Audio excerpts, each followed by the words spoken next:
दोस्तों, आज की कहानी है सासू माँ में आपके लिए। पहले भी पढ़ाई थी और आज भी पढ़ाई ही हो।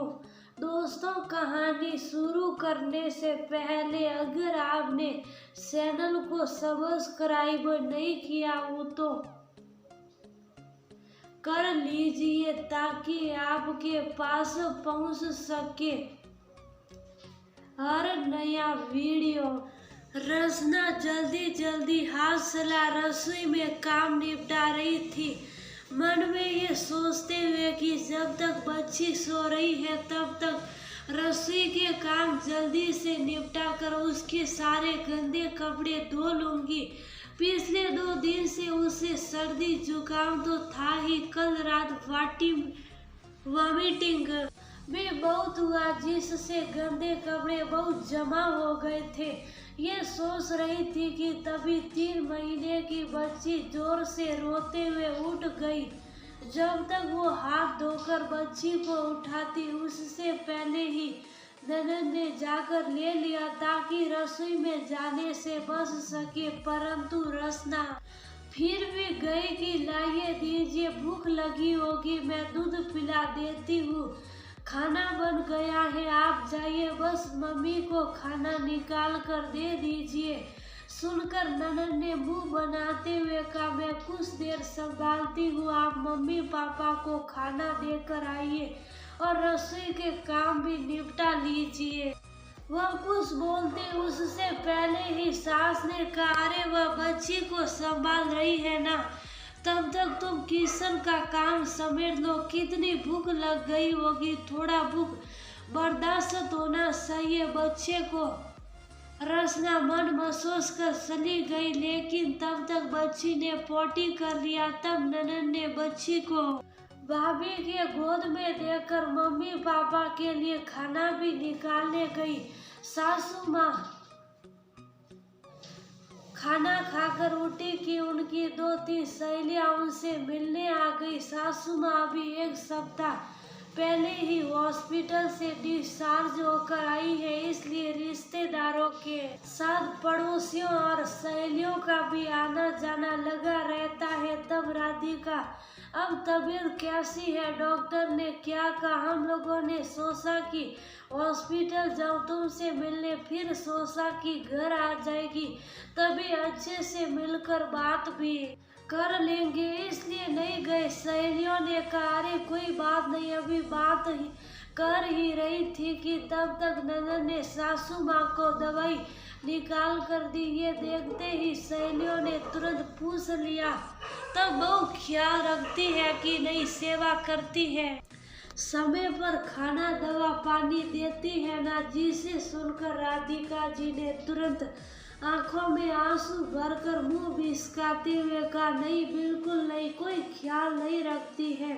कोई सुख नहीं है, वो तो किस्मत की धनी हूँ मैं कि मेरा पति अच्छा है और भला हो मेरे बेटा और बेटी का, जो हर समय मेरे आगे पीछे लगे रहते हैं। सबसे ज्यादा तो मेरी बेटी हॉस्पिटल में भी साथ नहीं छोड़ा और ये तो कभी हॉस्पिटल में देखने के लिए भी नहीं आई। अगल बगल में जो भी पेशेंट थे सब कुछ पूछ रहे थे, घर में और कोई नहीं है, आपके पास तो सिर्फ आपकी बेटी और पति ही रहते हैं। सुनकर मैं चुप रह जाती थी, क्या बोलूं, कैसे बोलूं कि बहू भी है लेकिन नहीं आती है, अभी घर में भी है, अपने बच्चे और काम के पीछे लगी रहती है, दवाई निकाल कर मेरी बेटी देती है तो कभी पति देता है। ननद ने भी अपनी माँ की हाँ में हाँ मिलाते हुए कहा, आंटी जी, मैं अगर माँ को नाश्ता ना दूं तो नाश्ता भी नहीं मिलेगा। हाँ, वह तो देख रही हो, अभी तुम्हें दवाई दे रही हो। हे भगवान, कैसी कठोर दिल की है तेरी बहू, अगर तुम्हारी जगह इसकी अपनी माँ रहती तो क्या नहीं जाती, नहीं सेवा करती? आने दो, अभी बोलती हूँ। नहीं नहीं, मत बोलना, जाने दो, बिना मतलब बात बढ़ जाएगी, सासू माँ ने कहा। ये सब बातें कर ही रही थी कि तब तक रचना सबके लिए चाय पानी लेकर आ गई। लीजिए। आंटी जी चाय पीजिए, रसना ने कहा तो वहाँ बैठी एक दो महिला ने मुस्कुराकर धन्यवाद कहा, परंतु एक जो सास की पक्की सहेली थी उन्होंने लगभग रसना को झिड़कते हुए कहा, क्यों बहू सास का ध्यान क्यों नहीं रखती है? बेचारी मरते मरते बसी है, थोड़ा तो सेवा पानी कर कि जल्दी समझते हो जाए। अगर इसकी जगह तेरी माँ होती तो क्या छोड़ देती? नहीं ना। सुनकर रसना थोड़ा शौक गई, वह कुछ बोलती उससे पहले ही सासू माँ बीच बचाव करने लगी। अरे बहू तुम बुरा मत मानना, मैंने कुछ नहीं कहा, बस इसे मेरी तकलीफ देखी नहीं गई इसलिए बोल दिया। ये सुनकर रसना को बहुत बुरा लगा, क्योंकि ये बातें लगभग रोज की हो चुकी थी। कोई ना कोई कुछ बोल ही देते, सुना देते, या नहीं तो नजरों में बता देते कि मैं सासू माँ की सेवा नहीं करती हूँ। गुस्सा आने के बावजूद भी वह सामान्य होते हुए बोली, नहीं माँ जी, मुझे बुरा क्यों लगेगा? अरे हमने ऐसा क्या बोल दिया जो तू कहाँ की बात कहाँ लेकर जा रही है? सच कहते हैं आजकल की बहू को न जरा भी सहनशीलता नहीं है, बस जरा सास की देखभाल करने को कहा और देखो तो तेवर, भगवान बचाए ऐसी बहुओं से। तो आंटी ने फिर कहा, तो अब रसना को रहा नहीं गया, आप कैसे जानती है आंटी जी कि मैं सास की सेवा नहीं करती हूँ? अभी ननन को दवाई देते देख लिया, इसलिए एक बीमार व्यक्ति के पीछे कितना काम होता है, क्या ये आप सब नहीं जानती? इनसे जुड़े सारे काम मैं करती हूँ, इसके अलावा घर में और भी सैकड़ों काम है।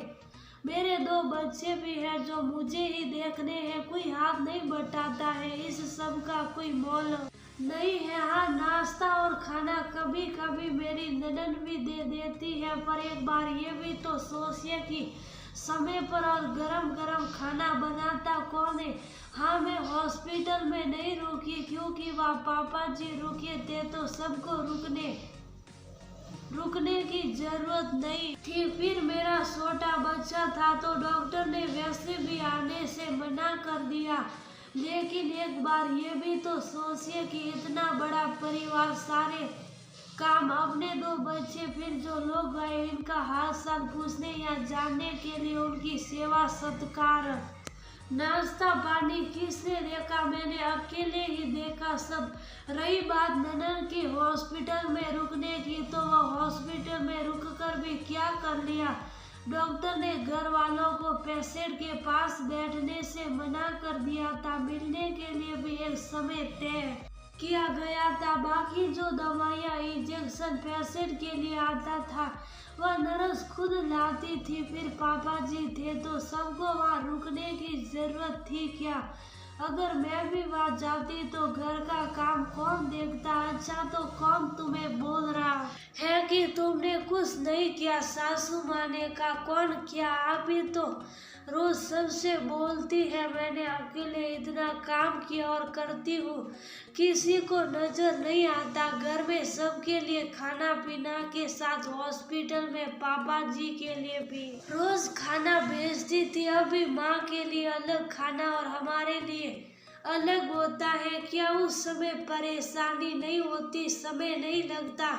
और पूछ लीजिए इनसे कि अगर मेरा बच्चा रोता रहे तो भी रसोई में आती है, बल्कि रोती बच्ची को लेकर निकल जाती है ताकि रसोई में ना जाना पड़े। ये तो कोई नहीं देखता, अगर देख भी लिया तो कुछ नहीं बोलता, बस दवाई निकल कर दे दी, बना बनाया खाना निकाल कर दे दिया, तो वही सब करती है, वही अच्छी है। और मैं सारा काम करके भी बुरी की बुरी ही रह गई, घर वालों से लेकर बाहर वालों तक की नज़र में भी। और आंटी जी मुझे सुनाने से पहले एक बार अपनी सहेली के बारे में भी सोच कर देखिए, वो बीमार है, उनको डॉक्टर ने आराम करने को कहा है, कम बोलने को कहा है, लेकिन घर से लेकर हॉस्पिटल तक मेरी बहू बुराई करने में पीछे नहीं गई। अगर अगल बगल के पेशेंट ने पूछ लिया तो ये नहीं बता सकती